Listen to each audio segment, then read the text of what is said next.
considering your audience is always important. When you're speaking to a large room filled with people, it is amazing how different people hear and process. What feels too strong for some people isn't strong enough for others. What compels some people doesn't even move others. It's one of the things that I think someone who's not a preacher teacher type doesn't understand, and they can't, so that's okay. But they're sitting in a room watching a preacher, and they have a personal relationship because the preacher's looking at them and they're looking at the preacher. They don't understand that the pastor simultaneously has hundreds or maybe even thousands of ongoing one-on-one relationships, and that he's trying to speak to multiple audiences, multiple people, Christians, non-Christians, young, old, rich, poor, black, white, simple, educated, those who have tender hearts, those who have hard hearts, those who repent easily, those who don't repent ever, if at all. And he's trying to serve everyone at the same time, which is incredibly difficult. And I think one of the problems is there's always someone who walks away and says, that didn't hit me. The guy next to him says, that nailed me. And that's the difficult art of preaching and teaching. Within that, I think it requires for the people to have some humility, some ability to do Philippians 2 and consider others, to realize that maybe not every point in every sermon is just for them, that there is a whole church and the pastor's trying to take care of everybody. Considering your audience regards to your wife, 1 Peter 3 says not to be harsh with her. As a husband and a father and a preacher and a pastor, I think that's the thing I always pray is, God, help me not to be harsh with my wife. When I'm preaching to an audience of thousands, there's an intensity level that's totally overwhelming for one wife. Also, I'm used to speaking to men, young men, 20-something men that are looking at porn, maybe don't know Jesus, sleeping with their girlfriend, totally messed up. And the way I speak to those guys as men is really different than the way, for example, I'd speak to my 4-year-old daughter, Alexi. That kind of strong masculine tone to encourage and compel the men would absolutely devastate and overwhelm my 4-year-old daughter, who's very tender-hearted, loves her daddy. We snuggle and kiss, and even if I raise my voice a little bit, she cries. Even if she hears that I'm displeased, even if I just say, Alexi, honey, you weren't supposed to do that. That's enough for her.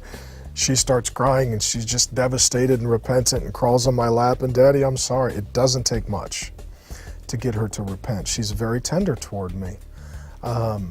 So in all of that, it's really considering the audience. And I think that's one of the hard things for me preaching in Seattle. Most audiences that are Christian are really different than the one that I preach to. I mean, the campus that I preach live at, it's a lot of people who are sexually active outside of marriage, single, non-Christian, very educated, self-righteous, proud, successful, but also very sinful, very rebellious, and very foolish. And so I'm dealing with a not-so-typical audience. At that campus, there's very few children. Lots of 20-something guys. It's just a really different situation. That being said, I do think part of the way that we grow in our speech is by really considering the audience. And I think that's what Paul's getting at in Ephesians when he says that we should consider our hearers and speak in such a way that benefits them. That doesn't mean we're always nice. I mean, sometimes when you're together with the guys and you shut the doors and they're all 20 years old and they're addicted to porn and their whole life is a mess, that you go at them with the love of a father, but with the edge of a prophet. But that kind of speech isn't beneficial for everyone. And so it's considering your audience. And boy, when it comes to your wife, I think first, if I could just give one section, it would be 1 Peter 3. Husbands, don't be harsh with your wives. He says what happens if you're harsh with your wife, she becomes scared of you. She withdraws from you. She's intimidated by you. She's overwhelmed by you. And I think for every husband, there's that art form of learning, how can I communicate truthfully to my wife in a way that is not harsh and overbearing, so that I don't send her into shame or hiding, but I draw her out to be honest and trust me so that we can work on stuff together as a couple. And I think this is an art form. I don't think you can write a book on this principally, but practically what this is, whether it's preaching as a pastor, dealing with my wife, raising my children, counseling people one-on-one, to me, really, it's something that comes through experience. And what that means is you're going to make mistakes. And what that means is I've made mistakes.